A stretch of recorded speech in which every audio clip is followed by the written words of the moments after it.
بسم اللہ الرحمن الرحیم۔ السلام علیکم۔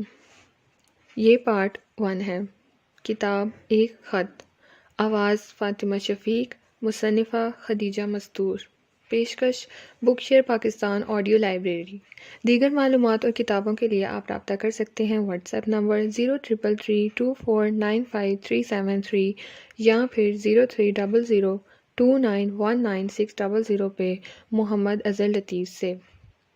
معزز خواتین و حضرات، یہ ایک کمپلیٹ افسانہ ہے۔ افسانے کے کل صفحات 9 ہیں، تو آئیے سنتے ہیں پارٹ نمبر 1 صفحہ نمبر 1 سے۔ ہاں لکھو بھیا، کلو نائی کی بیوی نے حکم لگایا۔ ہوں، اس نے مری ہوئی آواز میں ہوں کی تخت پر پڑی ہوئی موٹی سی انگریزی کی کتاب کو دیکھ کر قلم اٹھایا۔ ابھی ذرا دیر پہلے وہ کیسے مزے میں اپنی بیٹھک میں تنہا پڑا ہندوستانی ادب میں رکھا ہی کیا ہے کہ خیال کو دماغ میں ابھارے مغربی ادب کو جانچ رہا تھا، اور اب یہ آ گئی نہ جانے کہاں سے بھری دوپہر میں پریشان کرنے۔ سلام لکھوں یا دعا؟ اس نے پوچھا۔ ہے تو بڑا بھائی، پر بھیا تم کچھ نہ لکھو۔ اور دمے کی بلگی کھانسی آندھی کی طرح اٹھی اور وہ اپنے منہ میں اوڑھنی کا آنچل ٹھونس کر ساری جان سے کام گئی۔ چہرہ بیر بے ہوٹی ہو گیا اور آنکھیں پھانسی والے مجرم کی طرح ابل پڑی۔ بلغم کی دلدل میں پھنسی ہوئی کھانسی کی آواز سے اس کا جی متلانے لگا تو وہ دھیان بھٹکانے کے غرض سے بیٹھک کے آدھے کھلے دروازے کے باہر دیکھنے لگا۔ لو کے تیز جھکیڑوں دھول اڑا رہے تھے، بھوتوں کی طرح ناچتے پھر رہے تھے۔ آسمان کے سایہ عاطفت میں کتنی ہی چیلیں ہوا میں کلا بازیاں کھا کر زور زور سے چچا رہی تھیں۔ پاس پاس بنے ہوئے آدھے کچے آدھے پکے مکانوں کے دروازے بند تھے، اور سامنے کی چھوٹی سی تلیا میں ایک بھینس بڑی گرمی سے پناہ لے رہی تھی۔ کنارے پر کوئی راہگیر اپنے لٹھیا قریب رکھے دھوتی سمیٹے اکڑوں بیٹھا تھا، اور اس سے تھوڑے ہی فاصلے پر چند سوار اپنی سیاہ تھوتنیاں لٹکائے راہگیر کے اٹھنے کا انتظار کر رہے تھے۔ ہاں بولو جلدی جلدی، کیا لکھیں؟ تم یہ لکھو بھیا کہ تم ہو تو اپنے باپ سے، پر ہو ہرا۔ قلم اس کے ہاتھ میں کام کر رہ گیا۔ ایک گاؤں میں بسنے والی نائی کی اولاد، جس نے ہوش سنبھالنے سے پہلے ہی بھائی کے سامنے سلیقے سے دوپٹہ اوڑھنا سیکھ لیا ہوگا، اور بھائی سامنے نظریں اٹھا کر بات کرنے کی بھی ہمت نہ پڑی ہوگی، وہ بغیر سلام دعا کے اپنے بھائی کے خط کے شروع ہی میں یہ کچھ لکھوا دے۔ ایسے محسوس ہوا کہ لو کا ایک گرم جھونکا اس کے دماغ میں داخل ہو گیا ہے۔ گرمیوں کی چھٹیوں میں جب وہ اپنے ننھے منھے گاؤں آیا کرتا تو وہاں کے لوگ مارے احترام کے پڑھنے لکھنے کا سارا کام اسی سے لیا کرتے تھے۔ فلاں کو خط لکھ کر دو بھیا، اللہ نے تم کو علم دیا ہے۔ یہ خط پڑھ دو بھیا، بھگوان نے تم کو علم دیا ہے۔ مہاجن کے پاس کھیت رہن رکھوانا تھا، میاں ذرا چل لکھا پڑھی کروا دو۔ عورتیں بھی اس سے خط لکھوانے آیا کرتیں۔ شہروں میں کام کرنے والے شوہر باپ یا بھائی کو ایسے خلوص سے بھولا بھالا خط لکھواتی کہ اسے گاؤں میں رہنے والی معصوم عورتوں پر پیار آنے لگتا۔ تمہارا دماغ تو نہیں خراب ہو گیا چاچی، جو اپنے بھیا کو ایسا خط لکھوانے بیٹھی ہو؟ اس نے بڑی کڑوی نظروں سے کلو کی بیوی کو دیکھا۔ تمہاری ہاں ہاں کریں بھیا، ہم جو کچھ کہیں وہ لکھتے جاؤ۔ تم نے تو ہم کو زبان دی ہے کہ جو کچھ ہم لکھوائیں گے تم لکھ دو گی، اور کل بات اپنے تک رکھو گے۔ لکھ دو، تمہارے پاؤں پڑوں، اللہ نے تم کو علم دیا ہے۔ کلو کی بیوی مجسم خوشامد بنی بیٹھے ہی بیٹھے اپنے دبلے پتلے جسم کو گھسیٹتی اس کے پیروں کی طرف بڑھی، لیکن اس سے پہلے کہ انسان کا سر انسان کے قدموں پر جھکتا، وہ ایک دم کھانسی کے چنگل میں پھنس گئی۔ اچھا چلو اب جلدی بولو۔ اس نے قلم انگلیوں میں تھام کر نفرت سے کلو کی بیوی کو دیکھا۔ ہاں وہ کھانسی کے تیز جھکڑوں میں گھنگھناتی، اور پھر جیسے ہی کھانسی کا دورہ ختم ہوتا پسینہ پہنچ کر لمبی لمبی سانسیں لیتے ہوئے بولی، ہم نے جو بولا تھا لکھ لیا بھیا کہ تم ہو تو اپنے باپ سے، ہاں لکھتے ہیں۔ اس کے چہرے پر نفرت آمیز شرارت کی ایک تیز لہر رینگ گئی، اور اس نے سادے کاغذ پر لکھنا شروع کیا۔ تمہیں بلاسپور میں رہنے والی بہن کا سلام پہنچے، اور پھر تمہیں معلوم ہونا چاہیے کہ میں ہوں تو اپنے باپ سے، پر عادتوں کی ہوں ہرا۔ قلم کا کاغذ پر ایک ہلکی سی کھڑکھڑاہٹ کے ساتھ ایسی عبارت پھیلا رہا تھا جس سے کلو کی بیوی کی اچھالی ہوئی گندگی خود اس پر برس رہی تھی۔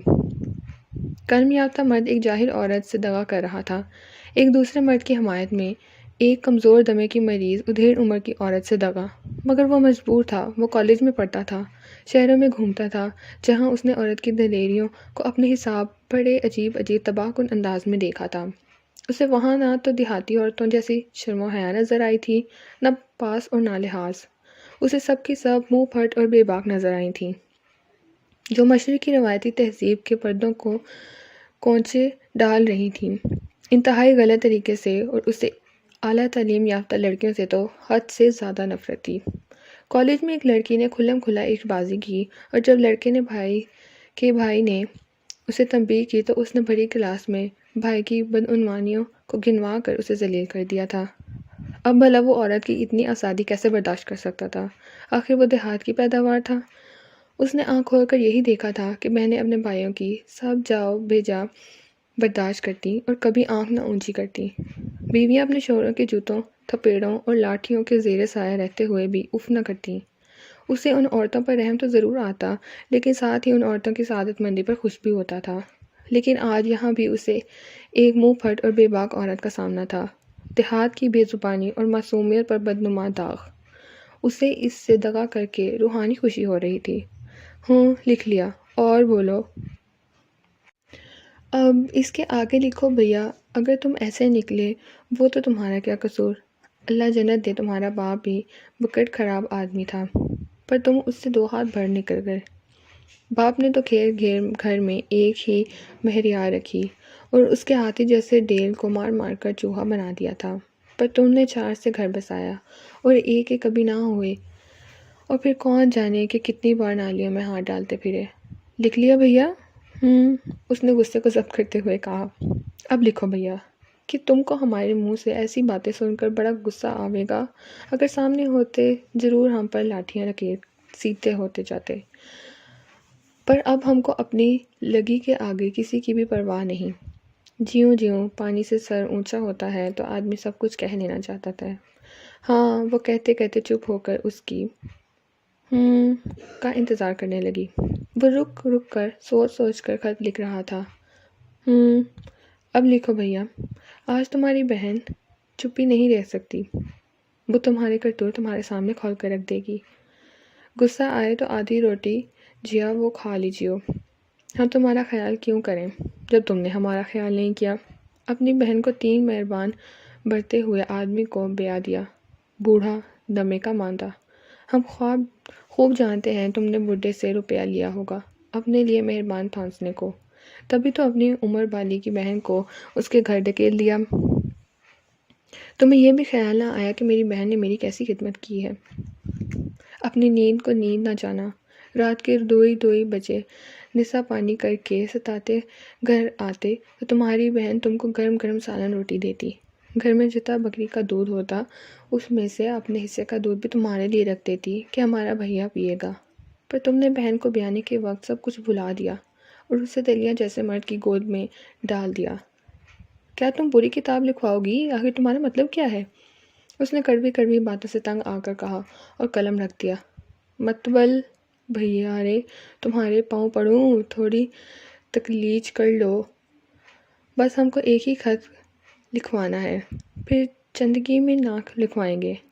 کلو کی بیوی کی آواز التجا کے دباؤ سے کپ کپا رہی تھی اور پھر وہ زور زور سے کھانسنے لگی۔ اچھا بولو، اس نے نفرت سے کہا، اسی نفرت کہ وہ اسی کھانسنے کی مہلت بھی نہ دینا چاہتا تھا۔ کلو کی بیوی نے سارا بلغم پی کے جیسے کھانسی کا خاتمہ کرتے ہوئے پوچھا، ہم نے جو کچھ بولا تھا وہ سب لکھ دیا بھیا؟ ہاں، اسے اپنی پیٹھ پر چیونٹیاں رینگتی ہوئی معلوم ہو رہی تھیں۔ خدا تم کو خوش رکھے۔ تو اب لکھو کہ تم کو خدا نے عقل تو دی تھی، مرد ذات کے عقل ویسے ہی زیادہ ہوتی ہے، پر تم نے اپنی عقل کا سارا زور عورت بازی پر خرچ کر دیا۔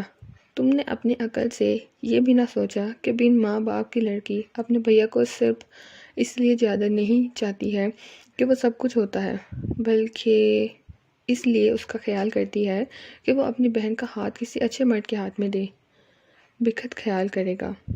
اور تیزی سے چلتا ہوا قلم ایک دم رک گیا۔ اس نے کلو کی بیوی کو بڑی عجیب نظروں سے دیکھا تھا۔ کیا وہ سچ بول رہی تھی؟ اس کی بھی تو ایک بہن تھی، چپ چاپ رہنے والی گڑیا، کیا اس کے پیٹ میں بھی یہی گن بھرے ہیں؟ اور اس کے ماں باپ بھی تو بالکل بوڑھے ہیں، اتنے بوڑھے کہ موت ان کی زندگی کے دروازے پر دستک دینے کو تلی کھڑی ہے۔ کیا اس کی بہن بھی اس کے لیے اس کی خدمت کے آگے پیش رہتی ہے؟ لکھ لیا بھیا؟ اس نے ایک بجھی سی ہوں کی۔ اب لکھو بھیا۔ تمہاری بہن بوڑھے کی تنیا میں گر کر ٹھنڈی ہو گئی ہے، پر تم جانو بوڑھے کی جوان جو روح دیکھ کر کیسا جی مچلتا ہے مرد ذات کا۔ سبھی کی بوڑھی نچر پڑتی ہے۔ پانی میں آگ پھینکو تو بجھ جائے گی، پر کوئلہ تو اوپر ہی تیرتا رہے گا۔ اسے نکال کر سلگانا کون سی بڑی بات ہے؟ کتنوں نے ہمیں گھسیٹا، پھر زمیندار جی نے تو چوری چوری بھی رکھ لیا۔ پیسہ ملا، جوانی ملی، پر اللہ کے گھر کے لیے منہ کالا ہو گیا۔ پھر گاہے کو تمہارے منہ کی کا لکھ تم کو نہ دکھاؤں۔ پر مر جا کی آنکھیں اپنی کا لکھ دیکھتے بکھت گدی میں گھس جاتی ہیں۔ اب تم یہ پڑھ کر ہم کو گالیاں دو گے، ہماری بغیرتی کو اچھالو گے، بہن ہی کو بہن کی گالی دو گے، پر اب ہم کو تمہاری پرواہ نہیں۔ اور وہ بولتے بولتے چپ ہو گئی۔ اس کے گلے میں بلغم اس طرح خرخرانے لگا جیسے اس کے سینے میں غصے سے بھری ہوئی بلی بیٹھ رہی ہو۔ اور چپ کر، اس نے کھنکار کر بلغم منہ میں جمع کیا اور اٹھ کر بیٹھک کے باہر تھوک آئی۔ قلم اس کی انگلیوں میں ٹک کر رہ گیا تھا۔ وہ حیران ہو رہا تھا اس لبے دم عورت کی جرأت اور صاف گوئی پر۔ اب لکھو بھیا کہ ہم نے زمیندار جی کی بخشش سے جو 200 روپیہ جمع کیا تھا تو وہ بھی پاس نہ رہا۔ تم کو خوب یاد ہوگا کہ 4 سال پہلے جب تم آئے تھے تو اپنی بہن کو اپنی بپتا سنا کر سارے روپے قرض کے نام سے لے گئے تھے۔ میں نے یہ کہہ کر تمہارے منہ پر جوتا بھی مارا تھا کہ تمہارا کنجوس بہنوئی کھانا کپڑا تو دے نہیں سکتا، خرچ کو روپے کہاں سے دے گا۔ میں نے جانے کہاں سے یہ روپے جمع کیے ہیں، پر تم ایسے بن گئے اپنی غرض پر کہ بہن کی کمائی بھی لے گئے۔ میرے دل میں تو آئی کہ تمہارا منہ نوچ لوں اپنے ناخنوں سے، پر چی ہوں۔ ایک ماں کے پیٹ میں رہنے کی لاج نے ایک لفظ منہ سے نکلنے نہ دیا۔ تم کہہ گئے تھے کہ ایک بارس کے اندر سارا روپیہ واپس کر دوں گا، پر 4 سال ہو گئے، پلٹ کر خبر بھی نہ لی۔ لکھ لیا بھیا؟ وہ اطمینان کے لیے بار بار رک کر پوچھتی۔ ہاں۔ وہ تیزی سے قلم چلاتے ہوئے شیطنت سے مسکرا رہا تھا۔ تو اب لکھو میاں۔ ہم نے منسی جی اور لالا جی سے 2 خط لکھوا سامت کے لکھوائے کہ اب ہمارا روپیہ بھیج دو، پر تم نے جواب بھی نہ دیا۔ ہم نے تمہاری عزت بچانے کو اپنا روپیہ دے دیا تو اس کا یہ پھل دیا تم نے۔ میرے جی میں آتی ہے کہ تمہارے گاؤں میں آ کر برادری بھر میں تمہارے گن کہہ کر بیرون کے بھاؤ عزت بیچوں، پھر دیکھو تمہاری مونچھ کتنی اونچی ہوتی ہے۔ کلو کی بیوی نے پورے جوش سے کہا۔ وہ کھنکھیوں سے اسے دیکھ کر جی میں ماں بہن کی گالیاں دینے لگا۔ سیدھی طرح کہہ دیتے ہیں کہ ہمارا 200 کا 200 روپیہ فوراً بھیج دو، نہیں تو ہم کچھ کر بیٹھیں گے۔ وہ رک کر تیز سانسیں لینے لگی۔ مسلسل بولتے رہنے سے اس کی سانسیں چڑھ گئی تھیں اور سارا جسم اسی طرح پسینے سے شرابور ہو رہا تھا جیسے اسے تلیا میں ایک غوطہ دے دیا ہو۔ اس کی آواز کا جوش ایک دم گرنے لگا تھا۔ بس اتنا اور لکھ دو بھیا، وہ آہستہ آہستہ کہنے لگی۔ سال ہونے آتا ہے، تمہارا بہنوئی مر گیا، پر اپنا دمہ ہی سونپ گیا کہ اس کے پیچھے ہم کو کوئی روٹی دینے والا برادری کے سامنے چھاتی کوٹ کر نہ نکل آئے۔ سو کوئی نکلا تو کیا، زمیندار جی نے بھی دمے کی وجہ سے چھوڑ دیا۔ مزدوری کر کے پیٹ بھرتی رہی، پر اب مزدوری بھی نہیں ہوتی۔ کھانسی نے بدن کا جوڑ توڑ دیا ہے۔ اب ہمارا روپیہ ہمیں بھیج دو، ہم دوا ادارو کر کے اور روکھی سوکھی کھا کے اپنے چندگی کاٹ لیں گے۔ اب ہمارا کون بیٹھا ہے جو ایک بکھت کی روٹی دے دے گا۔ بولتے بولتے اس کی سانس شدت سے چڑھنے لگی تو بلغم کو دلدل میں پھنسی ہوئی کھانسی کراہنے لگی۔ وہ قلم رکھ کر کلو کی بیوی کو دیکھنے لگا جو بے چین ہو کر اپنا سینہ سہلا رہی تھی۔ اس کا چہرہ سرخ ہو رہا تھا اور چھوٹی چھوٹی آنکھیں ماری تکلیف کے ابھر کر بڑی بڑی معلوم ہو رہی تھیں۔ کچھ اور لکھوانا ہے یا بس؟ اس نے خط پر سرسری نگاہ ڈالتے ہوئے پوچھا۔ اور کچھ نہیں لکھوانا ہے بھیا، روپے کے لیے تو لکھ دیا ہے نا، ذرا پڑھ کر سنا دو اتنا۔ ہم تم سے کچھ نہیں مانگتے، تم ہمیں ہمارا روپیہ بھجوا دو۔ اس نے اپنا لکھا ہوا پڑھا اور دانتوں تلے زبان داب لی۔ کلو کی بیوی آنکھیں پھاڑ پھاڑ کر اسے دیکھنے لگی۔ ہم نے لکھا ہے چاچی کہ ہمارا روپیہ ہمیں فوراً بھیج دو، فوراً فوراً، اس نے جلدی سے بغیر خط دیکھے کہا۔ صدقے جاؤں بھیا کے، ذرا خط دیکھ کر پڑھ دو۔ کلو کی بیوی نے اسے مشکوک نظر سے دیکھا اور اس نے کچھ چھنپ کرو ایک لائن ذرا رد و بدل کے ساتھ سنا دی۔ تب بھی اس کی آنکھیں اطمینان کا مظاہرہ نہ کر سکیں۔ تم کو اللہ نے علم دیا ہے بھیا، تبھی ہم تمہارے پاس خط لکھوانے آئے۔ ایسا خط کوئی بھی نہیں لکھتا گاؤں میں، سب میں پھونکتے پھرے۔ بھیا گاؤں کے لوگ تو آنکھیں بند کر کے منہ کھول دیتے ہیں، پر تم تو اللہ نے قلم دیا ہے تم کو، تم دلوں کا حال دیکھتے ہو، لفظ نہیں۔ اسے ایسا محسوس ہوا جیسے کلو کی بیوی نے پیار ہی پیار میں اس کے منہ پر ایک تھپڑ مار دیا ہے۔ وہ ایک دم کسی گہری فکر میں غوطے کھانے لگا۔ اس صاف ستھرے چکنی پیشانی پر باریک باریک سلوٹیں ابھر آئیں، وہ میں گھت گئیں اور قلم بے خیالی میں ہاتھ سے چھٹ کر تخت پر گر گیا، جس سے روشنائی کی ایک ننھی سی بوند نکل کر سفید چادر میں جذب ہو گئی۔ بھیارے اب خط ختم کر دو، کلو کی بیوی نے کہا تو وہ ایک دم چونک پڑا۔ کچھ اور لکھوانا ہے؟ نہیں، ہاں بس اتنا ہی اور لکھ دو آخر میں کہ ہمارا روپیہ ہمیں بیچ دو، نہیں تو تم پر اللہ کا غضب نازل ہوگا۔ ہم تو تمہارا کچھ بھی نہ بگاڑ سکیں گے، تم اتنی شرافت کرو کہ ہمارا روپیہ ہمیں بیچ دو۔ ہاں؟ اور وہ خط بولتے بولتے اس سے مخاطب ہو گئی۔ بھیا ہمارا کون بیٹا ہے جو ایک وقت کی روٹی دے گا؟ محرومیوں کے احساس سے گھبرا کر وہ دوپٹے کا آنچل منہ پر رکھ کر رونے لگی اور کلو مرحوم کی بٹھائی ہوئی پہرے دار کھانسی بٹی ہوئی بیوہ کے رونے سے مشکوک ہو کر ایک دم اس پر جھپٹ پڑی۔ دیکھتے ہی دیکھتے وہ ہمارے کھانسی کی زمین پر لوٹ پوٹ ہو گئی۔ بلغم کی پیلی پیلی بھٹکیاں منہ سے اڑ اڑ کر اس کے میلے کچیلے کپڑوں پر بکھیرنے لگی اور پیشانی سے پسینے کے موٹے موٹے قطرے ڈھلک ڈھلک کر ناک اور آنسوؤں پر بہنے لگے تھے۔ وہ قلم رکھ کر کلو کی ظالم کھانسی کے سخت دھارے کے اثرات اس کے چہرے پر دیکھنے لگا، اور جب تھوڑی دیر بعد کلو کی بیوی کو ذرا سکون ہوا تو وہ دیوار کے سہارے بیٹھ کر الٹی سیدھی سانسیں لینے لگی۔ بیچاری بے بس عورت۔ تمہارے بھائی کا پتہ کیا ہے؟ اس نے پوچھا۔ ضلع کانپور، ڈاک خانہ اناؤ موجہ، پہنچ کر عادل حجام کو ملے گا۔ کلو کی بیوی نے پتہ بتاتے ہوئے اپنی قمیض کی جیب سے ایک مڑا تڑا جگہ جگہ سے پسینے میں تر لفافہ نکال کر اس کی طرف بڑھا دیا۔ اب پورا خط سنا دو بھیا، تم نے سب کچھ لکھ دیا ہے نا؟ ہاں سب لکھ دیا ہے۔ اور معاذ اس کی نظر لکھے ہوئے خط کی ابتدا پر پڑ گئی۔ چاچی کل آ کر پورا سن لینا اور لے بھی جانا، اب حساب نہیں لکھا۔ اچھا بھیا، خدا تمہیں خوش رکھے، تمہارے گھر آئی بلائیں ٹالے۔ وہ اپنی پتلی ٹانگوں میں پھنسا ہوا سیاہ موسی کا جوتا دار پاجامہ ٹھیک کرتی، اپنی تیز تیز سانسوں کے مقابلہ کرتی دروازے کی طرف بڑھی۔ بھیا آخر میں یہ ضرور لکھ دینا کہ ہمارا روپیہ بھیج دو، اس نے چلتے چلتے مڑ کر کہا، اور پھر گرم گرم دھول سے اٹی ہوئی زمین پر ننگے پاؤں ٹپ ٹپاتی تلیاں کی طرف ہو لی۔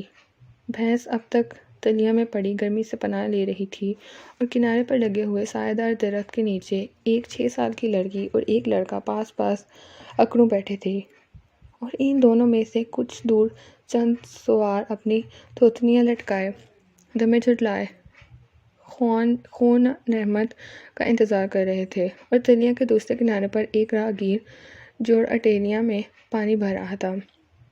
کلو کی بیوی تلیاں کے داہنی طرف جانے والے راستے پر مڑ گئی تو وہ اسے دیکھتے دیکھتے سر جھکا کر اس کا خط دوسرے کاغذ پر لکھنے لگا غیر معمولی پھرتی سے۔ اور پھر خط کے آخر میں وہ لکھ رہا تھا، تمہیں معلوم ہونا چاہیے کہ نمبردار جی کے لڑکے یوسف میاں نے مجھے اپنی زبان سے ماں کہا ہے۔ اگر تم نے اس خط کو دیکھتے ہی ہمارا روپیہ نہ بھیجا تو وہ تم سے جوتے مروا کر اگلوا لے گا۔ آخر تم اپنے باپ سے ہو، عادتوں کے ہرا ہو تو کیا، شرافت اسی میں ہے کہ فوراً اپنا روپیہ بھیج دو۔ فقط تمہاری بلاسپور کی رہنے والی بہن۔ مصنفہ خدیجہ مستور کا افسانہ ایک خط اختتام پذیر ہوتا ہے۔ کتاب چند روز اور کے مزید افسانے سننے کے لیے آپ بک شیئر پاکستان آڈیو لائبریری پر رابطہ کر سکتے ہیں۔